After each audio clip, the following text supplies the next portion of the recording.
The sound wasn't loud at first, just this dull, ugly thud leather meeting bone, but in that courtroom it landed like a gunshot and everyone felt it at the same time. You know what I mean? Officer Ryan Calder stood there with his boot still half raised, staring down at me like he'd just finished a chore, like I was nothing more than a problem he'd solved. And I remember thinking real clearly, this is one of those moments you don't forget, the kind that splits your life into before and after. I was handcuffed to a metal chair, ribs screaming, air punched clean out of my lungs, and still I didn't scream, didn't curse, didn't give him the reaction he wanted. I just looked up at him, calm, colder than I felt inside, and I swear the whole room went quiet in a way that didn't feel normal, like the air itself leaned in to watch what would happen next. Calder thought he'd won.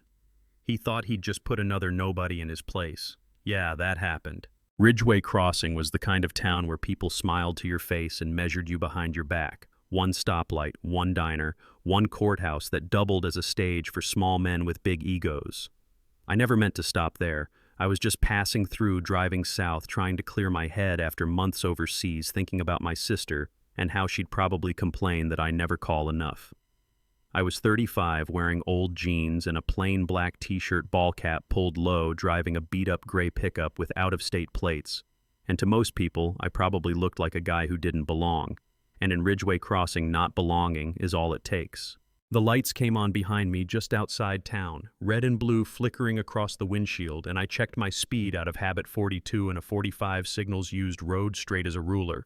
Nothing wrong, but I pulled over anyway, engine off, window down, hands on the wheel, the way you do when you've learned the hard way that small things can turn big real fast. Calder walked up like he was already angry, thick neck, tight uniform, one hand resting a little too comfortably on his gun, and he didn't say hello or explain why he stopped me, just said license like a command, and I told him where it was.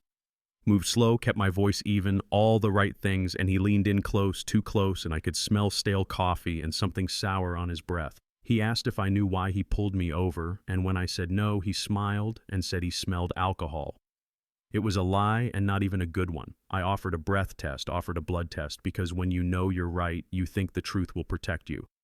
But Calder just laughed, said he didn't need machines to tell him what he already knew. And right there, it clicked. This wasn't about driving, this was about power, and he was bored, and I was convenient. He pulled me out of the truck, shoved me against the hood, harder than necessary, searched me, rough, found a folded letter in my pocket, glanced at the header, scoffed, and stuffed it into his jacket without reading it. Then he told me I was under arrest. DUI, resisting disorderly, the whole greatest hits list. And when I said I hadn't resisted, he smiled and said, "You are now." And the cuffs went on too tight. The cruiser doors slammed, and I watched him in the mirror as he radioed in, joking about out-of-towners and cash seizures like this was just another day at the office. I closed my eyes and breathed 4 in, 4 hold, 4 out. The old training kicking in, the kind that keeps you steady when everything else goes sideways. The jail smelled like bleach and sweat and old regret. They processed me, took my phone, my belt, my time, and every time I asked for a call, they laughed and said phones were down. They wanted me tired, confused, desperate enough to take whatever deal they slid across the table. By morning, I was in court, chains on my ankles, cuffs on my wrists, sitting next to my public defender, Laura Finch, who whispered apologies before the judge even walked in because she'd just gotten the file and already knew how this would go. Judge Martin Hale didn't look at me when court started, didn't look at the file either, just looked at the clock like he had somewhere better to be. The charges were read: DUI assault on an officer resisting arrest, and Laura leaned in and suggested a plea, 6 months, maybe less, and I told her I wasn't pleading to something I didn't do, and that's when Hale finally looked at me, really looked, and smirked. He said Officer Calder's report was detailed, said I was belligerent, said I threatened him, and I spoke up. Calm, clear, explained the denied tests, the denied phone call, the missing letter. And Hale slammed his gavel and told me he didn't ask me to speak. I told him I was speaking now, and you could feel the room shift, like everyone suddenly realized this wasn't going the way it usually did. Calder laughed, nervous and sharp, and then he stepped forward too close again, leaned in, and hissed something under his breath, and before anyone could react, he drove his boot into my chest. The chair tipped. I hit the floor. Air gone. Pain exploding through my ribs, and the sound in that room was like a wave.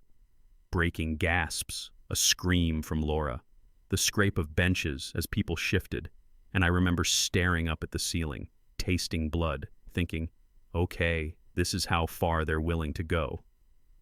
Judge Hale stood up, hesitated, then sat back down and said, "The defendant lunged," said the officer acted appropriately. And in that moment, something inside me settled, not broke, settled like a decision locking into place. I looked at Calder still standing over me, and I smiled just a little and told him that was a mistake. Back in my cell, Laura came to see me, and she was shaking, angry, scared, talking about complaints and reports and how they'd all go nowhere because these guys owned this place, and she told me if I didn't plead, they'd keep me there for months, maybe longer. And I looked at her and asked if she had a phone. She nodded confused, and I told her good because she was going to use it. I didn't make a speech or try to impress her. I just told her the truth, my real name, my real job, where I'd been the last year of my life, and what that letter Calder stole actually said. I gave her a number and a phrase to say, and I could see it on her face, that look.